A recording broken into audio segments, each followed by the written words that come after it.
I feel like you two are a collective in itself, has been with Gunna. Yeah. Having gone through some of the legal stuff that he's gone through, you've been right there throughout the whole thing. Why have you been so steady? It's my brother. You know what I mean? Like, it's not even a question. I know that whole situation, you know what I mean? From top to bottom, the in and out. So it's like, you know, I know what's going on. I don't have to run away from no fire. I got a hose.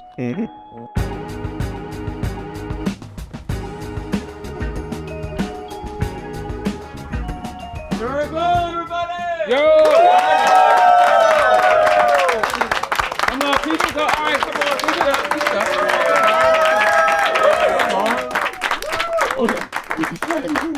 Y'all see we coordinated. Yeah, it's twin right here. Man, how you doing, bro? Thank you for pulling up, joining us on Bars and Nuggets, man. Yeah. You know, I know it's a little early. Too early, bro, but we here, man. I'm good. What's a not early wake up time? Man, my schedule is weird, bro. Like I'm always in the studio, so for me, like I'm not sleeping no later than noon. Yeah. But I'm going to sleep anytime between like 5 a.m. and 9 a.m. It just depends on what the night did. How many days a week are you like in the studio at this point? When you're like in your routine, like how often are you in there? 7 days a week. If I'm not traveling and going to like Wisconsin where they don't have a studio, like shit, every day. What you doing in Wisconsin? Hey, call them going to Wisconsin. Man. I wanted to ask you because we had Moneybagg Yo pull up and we went to go listen to his album, and he played a couple tracks before everything had released, and the Whiskey track came on, and I was super surprised by that track because I thought it was such a great blend of country blended with the spectrum of hip hop. Right? No, I'm not going say it's just one thing. And so I just thought the elements that you kind of were tapping into, I was like, yo, this is actually quite dope. And so I was like, I want to ask you, like, what were you thinking when it came to like fusing and creating that beat? Like, what was like, bring us into the room. Like, I've been spending a lot of time just this year, just in Nashville and just catching vibes. And the acoustic guitar is like in the heartbeat of Nashville. And acoustic guitar is like one of my favorite instruments. So, you know, I was in Atlanta, and, you know, I was with Bag right before I was gonna drive up to Nashville, and I was just telling him like all the people I had been working with. He was like, man, I got this Morgan, you know, this Morgan song that I can't quite figure out how to get it all the way together, you know? So he kind of had a bass, and I was like, give me the files, give me everything that I need. And I kind of sat on it, man, for a couple weeks. And I was in Hawaii. I go to Hawaii every December with my family. And I usually have like a regular studio set up. And I don't know, I just caught a vibe. I was in a garage in Hawaii. You was in the garage? I was in the garage. It's the only place I could put the monitors, you know? So I was in the garage, and I don't know, I was sitting with Kenny. He's one of my producers, and we just kind of started vibing, and it just came out like real normal. I think for me, I don't have to be in a certain setting for the music to come out. I just have to feel good. You gotta feel it. You know, so like I was just feeling real good that day. I had been in Hawaii for a couple weeks, and it came out, and I honestly didn't know if he was gonna like it because I was on such a tropical vibe. I'm like, man, he ain't gonna like this shit, you know what I mean? And I sent it to him, and he loved it. And, you know, the rest is history. It actually just went gold. Man, so we was talking about that. Congratulations. Yeah. Congratulations. Tell me, so at that time, when you're working on something like that, are you listening to other like music genres as well, or you tend to try to stay in a particular pocket? Like, how does your inspiration and process work? Man, I listen to everything. Yeah. You know, I've been on the, I don't even know what to call it. It's like the music. wait. Right there. Wait. Yeah, like, okay, you know what I mean. When I say this, y'all gonna know what I mean. House, yeah, okay, house. But it's like we got a whole new genre now. Hey, I'm a trademark there. But yeah, I've been on that vibe a lot, like listening to a lot of mixes, and I don't know, like a lot of jazz stuff, a lot of I don't know, bro. Like we have like YouTube on at the crib all the time, and I just kind of like the algorithm is so crazy at this point. It is. It's wild, like the stuff they be teeing up. Yeah, bro. So like I just listen to everything, man. Miss Rachel might come on, and I'm like, put it in. Not Miss Rachel. You know Miss Rachel? Bro, I know Miss Rachel. Yeah. Only reason I know, I ain't go for. I don't have kids yet, but I went to New York earlier this year, and I was staying at my homeboy's house in Bed-Stuy, and he's got 2 kids, and he was like, "Oh yeah, watch whatever." And so I go pull up the YouTube, and I was like, "Who is Miss Rachel, bro?" He was like, "Bro." He's like, "Bro, you don't even know." She's a superstar in my house, man. I'm ready to meet Miss Rachel. It's so crazy how, like, you know, we're in that era where, like, YouTube is like, I feel like YouTube bigger than TV, you know, in different ways. Yeah, for sure. Tell me about, back to Whiskey. Was there anything surprising to you about building that particular sound, maybe even outside of, like, it happening in Hawaii, or just, like, the connection back to Nashville? Anything that you were like, this is a little bit different for me? I guess just working with Morgan, you know what I mean? Like that was something that I had never had an opportunity to do, so I was excited about it, and I just wanted to make sure I did it right, you know what I mean? But like my creative process, I just gotta feel good, you know? Yeah. So like nothing is really too much, you know? It's nothing that I can't do, you know what I mean? It's just, I get inspiration from all over the place, bro. Yeah. Has anybody ever mentioned to you that they thought Country Grammar was a country album? Have you ever heard that before? I thought it was a country album. I did too. Well, I mean, it's, you know, it's Nelly and he's a rapper, so most people would just be like, it's a rap album. But if you really think about it, I'm like, Country Grammar it's a country album. It's a country album. Like, you're an artist, like, you know that. Putting you in a box stuff, like I hate it when people do that. Do you think that's more specific to like hip hop and black music than any other like genre or ethnicity or background? I think it's just easy. You know what I mean? Like it's easier for people to like resonate with, oh, you know, I'm gonna put Taylor Swift in a pop box. You know what I mean? Like it's just easy. I don't think it's any difference from any other like genre or whatever. Yeah.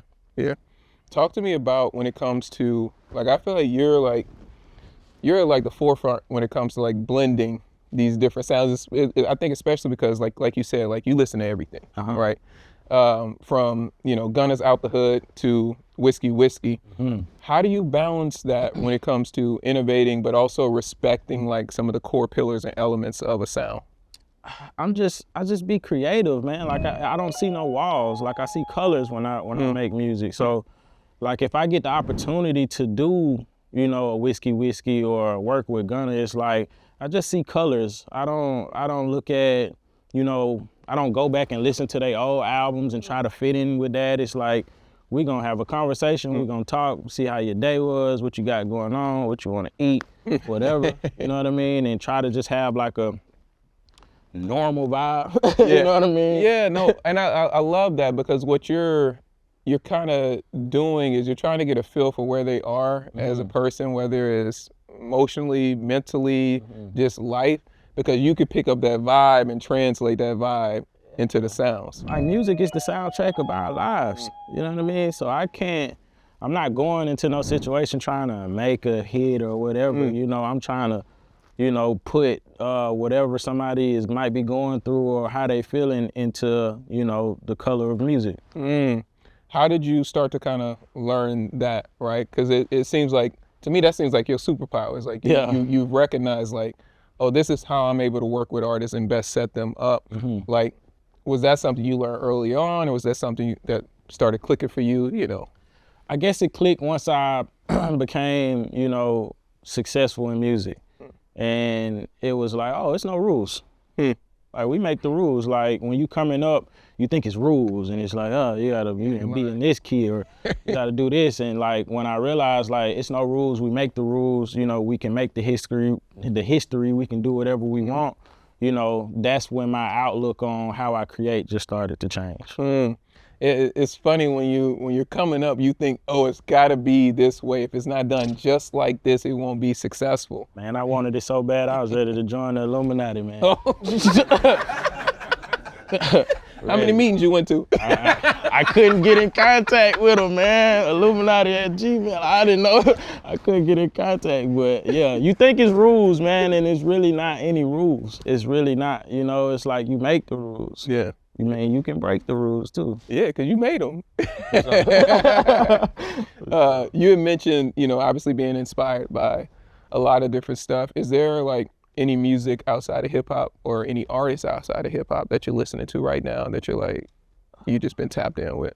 Outside of hip hop, yeah, I've been listening to John Doe a lot. I don't know if you're familiar with her, but she's like a dope artist from Chicago. Okay. So it's like a R&B type of feel to her. So her voice, I love her voice, and I've been listening to a lot of her stuff. It's like if Lauryn Hill and Macy Gray had a child.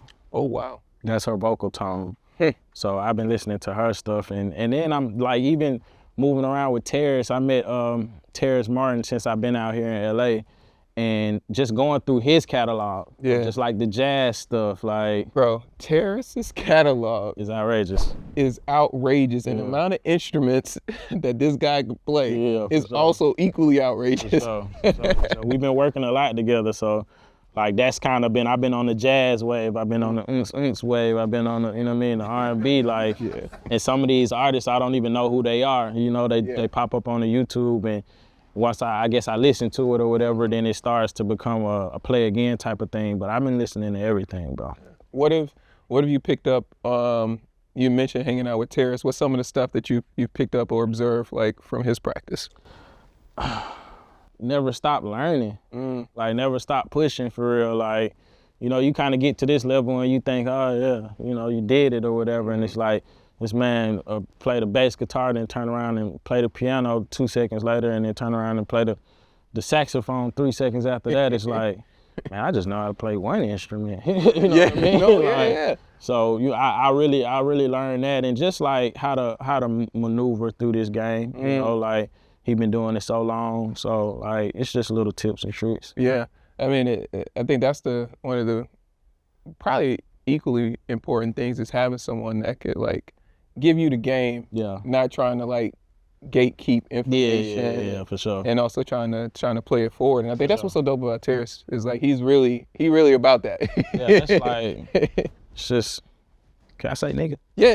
It's real nigga shit. You know what I'm saying? like I fuck with just like that, you know what I mean? Because we need more of that just in the temperament of what's going on. Like, you gotta teach these kids and like show them like the way, man, because perception is, we fighting against that shit these days. Man, it's so hard with the stuff that people see versus the way that things actually are and how you have to navigate some of these things. Man. Outside of Terrace, have there been other people that you've encountered in the industry that have been, you felt really good mentors to you? Yeah, like all the guys at 1500 or Nothing, Rants, like that's another like big homie of mine that I spent a lot of time with. I met Warren Campbell the other night, and we talked for hours, you know what I mean? And like, that was another just like, okay, some good game. I'm writing down notes, you know what I mean? So I've been meeting a lot of people, bro. A lot of people, and just working with a lot of people. So yeah, I got a few mentors. Yeah, dope.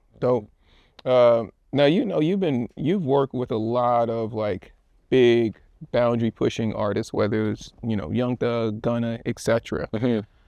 With artists sometimes, right, you can sometimes get stuck in a pocket, stuck in a rut, stuck in an idea. Yeah. When you're working with artists of those calibers, how do you inspire them to continue to expand their lens, their worldview? Like, what's that conversation like when it comes to like innovating?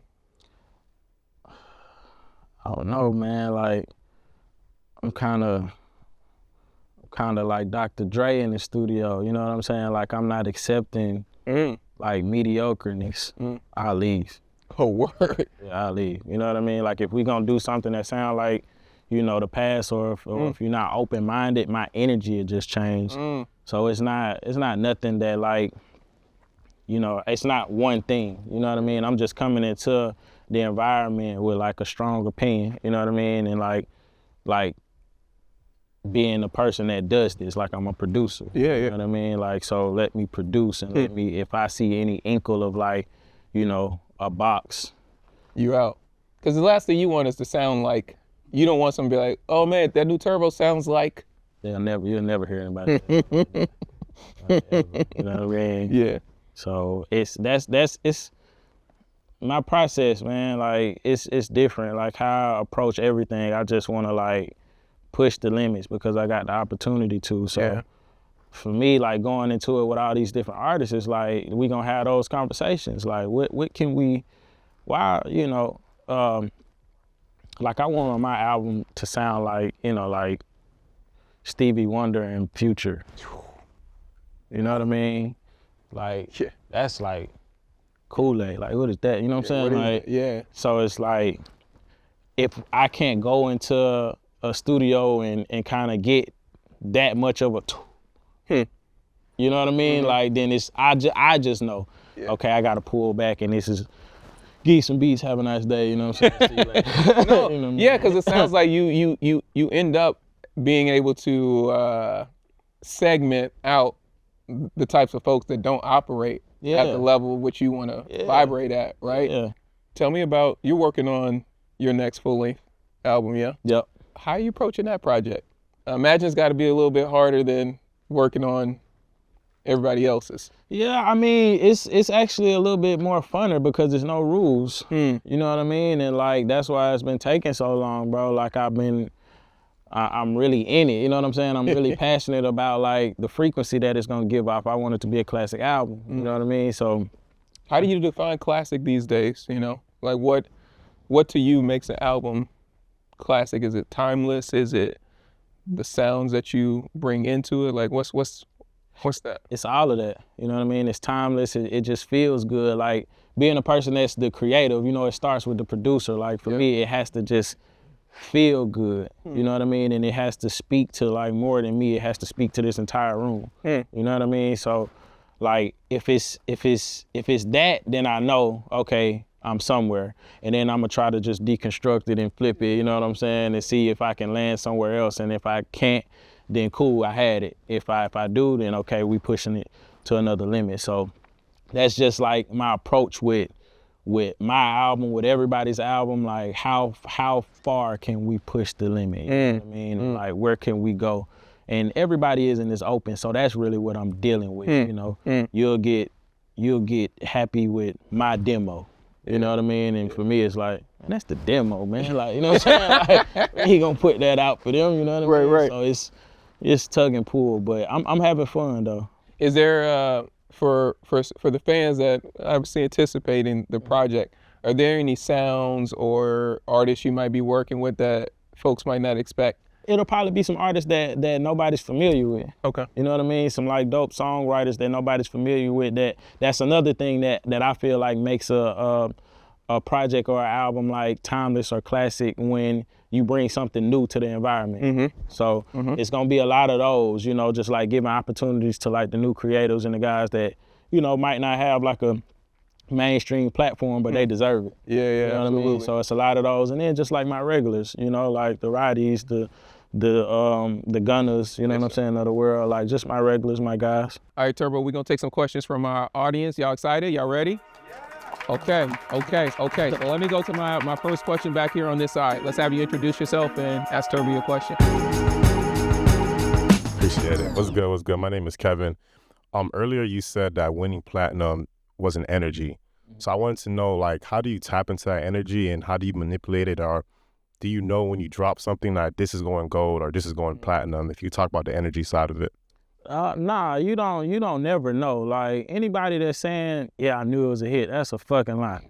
You know what I mean? Like you don't never really know, but you do know when something feels good. You know, like for instance, let's say Drip Too Hard, you know, it's 10 times platinum now.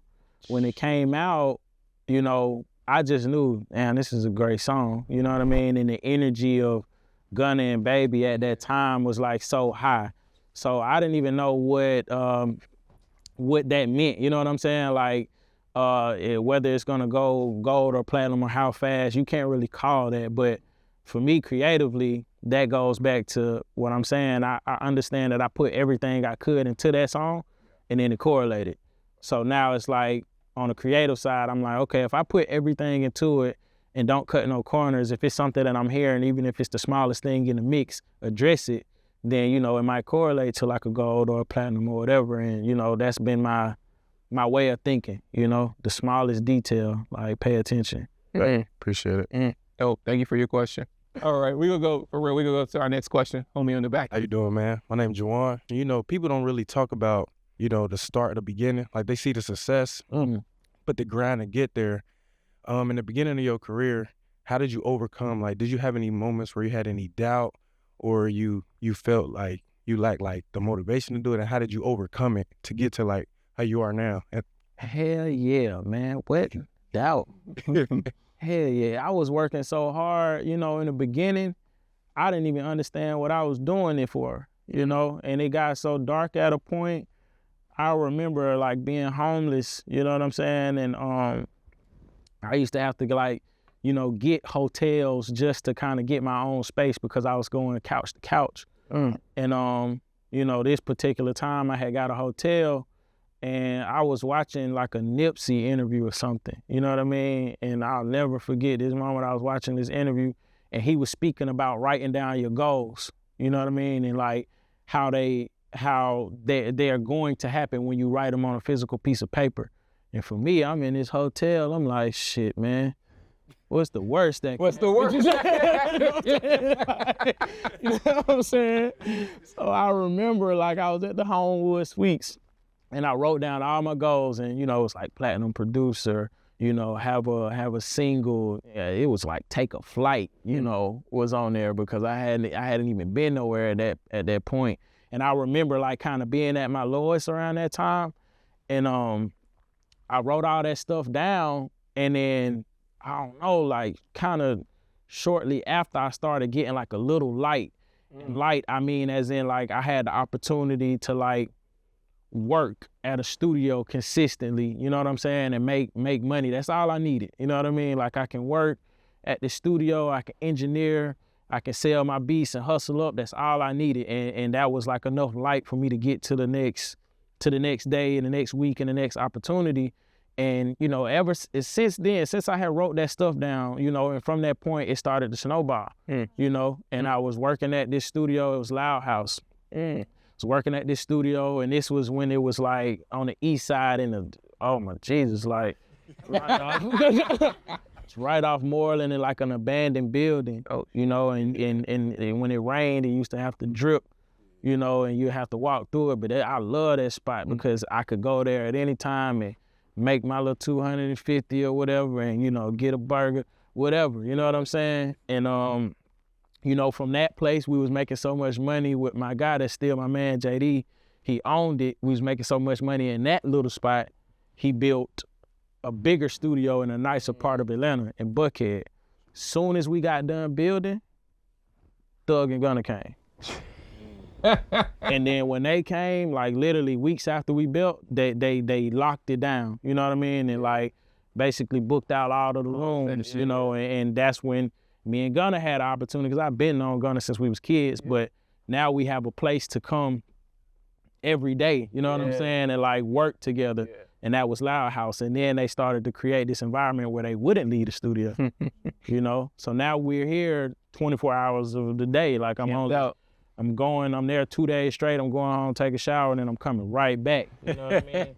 And like, from there, that's where the Drip Too Hards came from, the slime languages came from, the So Much Fun. That environment was Loud House Studios in Atlanta. Yeah. You know, and then it snowballed, music came out, and it's like the rest is history. And that's felt like Dungeon Family type vibes. Oh, man. But, you know, one thing I want to just to go back on and pinpoint is, I think that's what's so important about having these types of conversations, right? Is like, the thing that we don't speak enough about, I think, in any creative process is the period of trying to make it and making it. And what do you do psychologically in the periods when you're trying to like get that get the $250 opportunity. Just try to get the space to be close to something. You know what I mean? And sometimes it's like faith is a part of it, belief is the other part of it, and then how do you keep believing, you know, when shit ain't really going the way you want it to go, right? And there's no timing to this, right? Nobody's gonna be able to come in here and be like, man, you're gonna be owing tomorrow. Like he said, like they built the studio, and then like, you know, when they built the new studio, then Thug and Gunna showed up. So that's the thing that I always harp on is like, you don't know where you're gonna get inspiration, but when you find it, hold on to it. Hold on. You know, and I always be ready. That was the thing. I seen a lot of people that played with that opportunity, you know, just to be able and be in a room or know where these guys at every day. Man, them boys, if they did leave, you know, because I was engineering, you know, if they did leave, I'm making beats, you know, as soon as they leave for the next day. But when they come back, you know, like, and I'm not playing with this opportunity. It's like I'm sleeping wherever, you know what I mean? And when they come back, it's like I got beats consistent. No, it's what's dope about this is like, nobody's got to tell you to get ready. Oh, hell no. Shit, no. You know what I mean? I feel like that's what's been working for me though. You know, like since back then, it's always a stay ready so you don't got to get ready type of mentality, you know, and with this game and, you know, this music, it's like, man, if I get a call right now, I'm going to the studio. Yeah, I'm out. No sleep. Yeah, I'm saying? Like, it's because, you know, the luxury of like, oh, it'll be there is like, yeah, something will be there, but that moment in particular won't be there, right? Yeah. So if that's the moment that makes sense for you, you gotta tap in with that. Yeah, bro. Yeah. Appreciate that. Good question though. That was good. What's been interesting over the last year is the development of tools like AI. Yeah. And like how rapid that's kind of like coming to the space. Some of it is like copywriting other people's voices. Some of it is people creating these different sounds. Is AI ever going to find its way into your process? How do you view it as technology? How do you view it in music? I mean, I don't know. I feel like I'm gonna be like, you know, old, like, yeah, we used to play this. You know what I'm saying? Like, oh, damn AI. You know what I mean? I feel like it's that because for me, just even being a musician, like it's a certain swing that comes when, you know, I play something versus, you know, somebody else plays something, and that's what gives it character. So it's cool to see AI spit out certain things, but me being in the creative process, I understand that it doesn't have soul, it doesn't have character. So, you know, it's having this moment right now and it's cool, you know what I mean? But it might not last as long. So the AI stuff, it might come out and it's cool, just like what's going on. You know, it's cool, everybody's happy to see it, but where does it go? Who has a diamond AI created song? You know what I mean? Like that comes from soul, that comes from frequency and energy, and I just feel like you can't recreate that. Yeah, I think that it's like this instinctual intuitiveness that AI can't replicate in humans, right? Especially you as a producer, like you'll sit there and you might delay something, and AI might be like, oh no, this needs to be on beat, but you're like, nah, this is my taste. I don't want it to sound like that. I want it to sound like this. Is like when I was watching this video about Dilla and you know how he came up with his sound, and I was like, yeah, it's kind of, I get like some of the conversation around AI and some creatives feeling threatened by it. But if you're thinking about how you innovate and create new things, like it doesn't do that. It only replicates. Yeah, and it's you can get an idea. Like if you really do it, you'll never be threatened. You know what I mean? But it's cool. Like if I'm not gonna say I never experimented with it, but it was cool to just see it, you know, but it's never gave me an idea like, I wanna play it in that chord because I told me. You know what I mean? Nah, it's not doing that. So, you know, whatever, it's cool. Yeah. Are there other artists, producers, or entrepreneurs, especially in the business industry, that you look up to? Because I know you had said like one of the things that you appreciated about Terrace was like the fact that he's still learning, still growing. As you were coming up, even before you got to the place where you are now, who were some of the folks that you look to for inspiration? I always wanted to be a super producer. you know, and We don't hear that term a lot. because it's kind of non-existent. It's only a few of them, like in my generation, me being one of them, you know what I mean? And that was something that I was adamant about chasing. And I got that from the Timberlands of the world, the Swiss Beats of the world, the Pharrells of the world. Like, I felt like at that time, you know, even still, but at that time, that was my first time hearing super producer, and they were super producers. So that's what I was striving to be. Zaytoven was like a huge inspiration. I'm from Atlanta, so like I love Zay, you know what I mean? It was even like nostalgic to just be able to work with him. Like, I was telling my man, like, hey, record this. Yeah. We working together. You know what I'm saying? Like, so like that was cool, you know what I mean? But like all those guys, Zay, Timberland, Swiss Beats, Pharrell, like they still huge inspirations for me, you know what I mean? Because, you know, even if you think about Pharrell's catalog and the stuff that he did with Snoop, or just the fact that he has his own sound, like he doesn't have a tag, but you know when those 3 beats happen in the front, like, ooh, this is Pharrell, you know what I mean? When you hear other records or other producers, would you say you're competitive? Like, do you take notes on things? Do you hear stuff and you're like, I would, you know?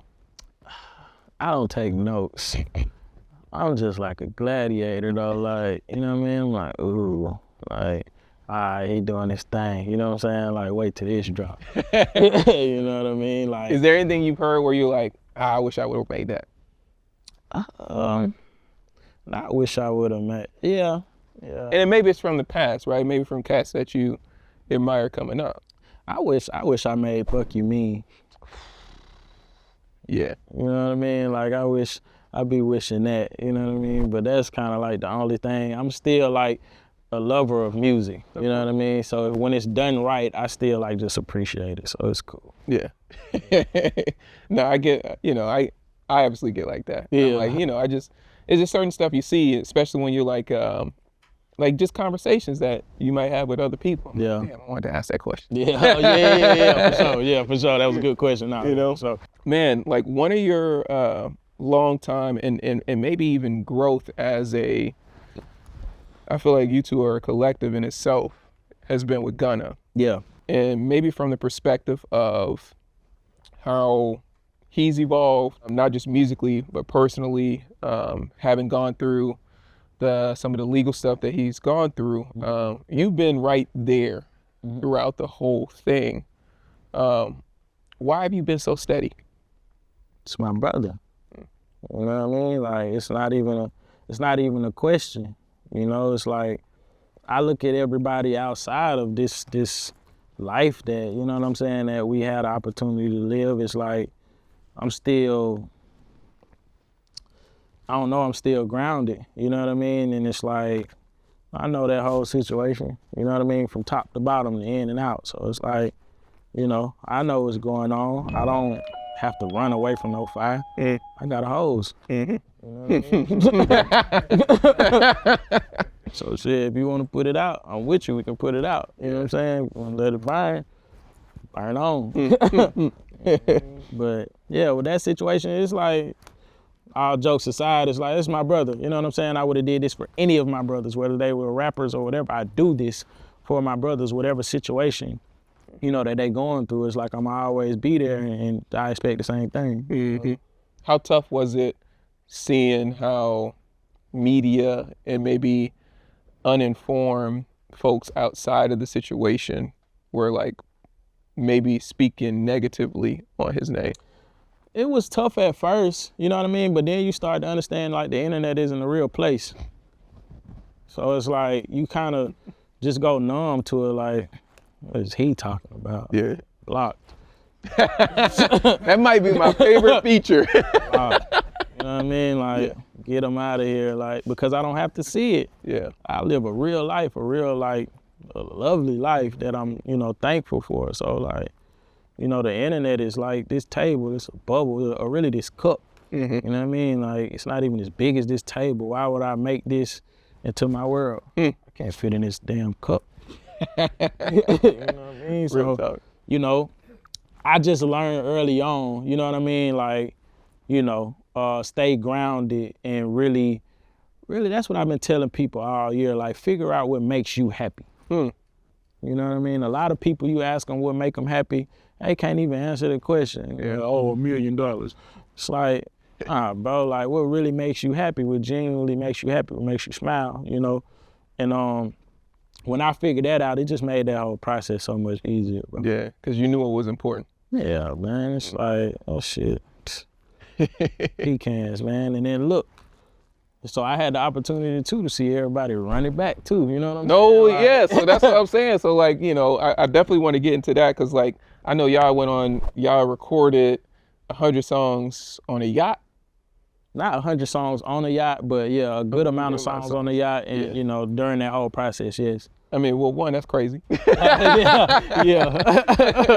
I'll just go keep it a buck. Yeah.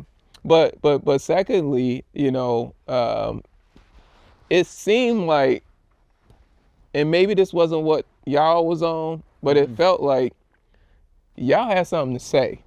Oh. And it felt like y'all had something to prove because the way people spun the block was crazy. Yeah, of course. You know what I'm saying? Like, I'm a gladiator. It's like, oh, you playing? All right. You know what I mean? Like, it's, you know, and then you see what's going on. Yeah. You know what I'm saying? Yeah. So it's all a blessing. You know, I don't take none of it for granted, but of course we men, like, of course you got something to prove, especially when you know. Like, we know. Get out of here. You know what I mean?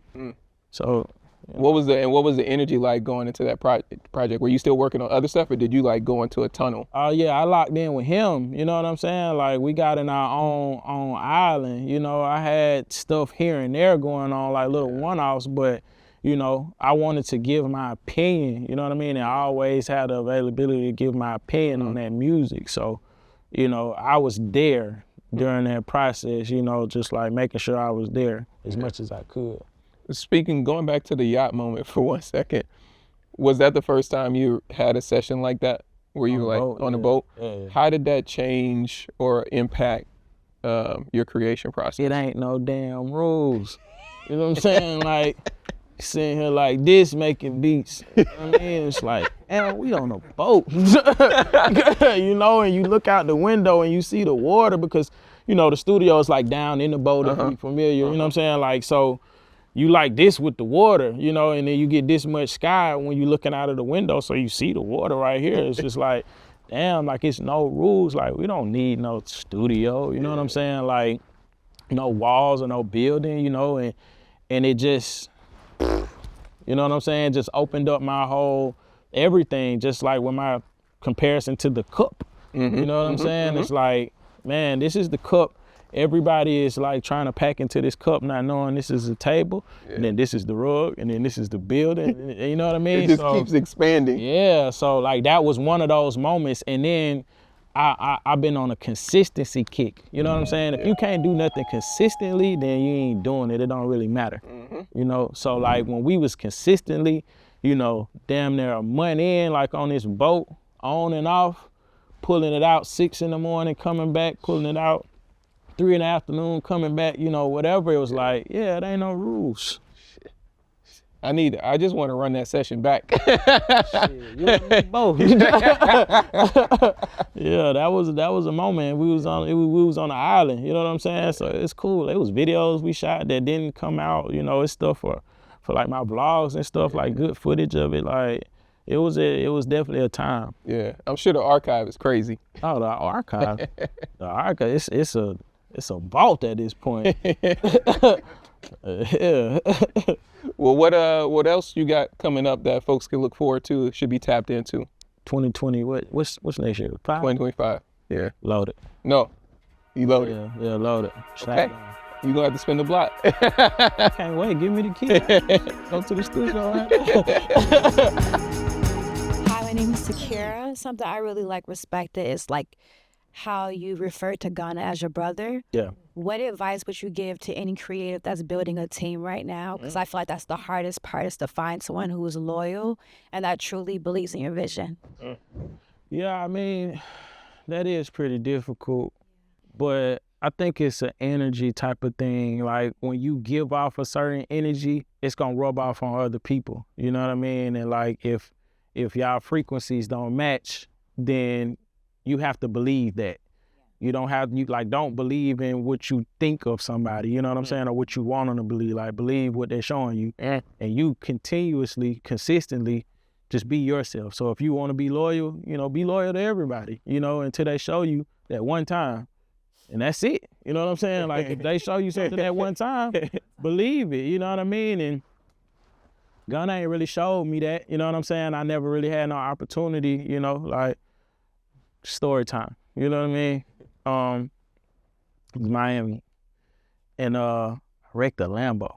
Ooh, okay. That's a nice car. I didn't have no money. I was not supposed to be driving this car. You know what I'm saying? Like, I just knew the rental guy. Yeah.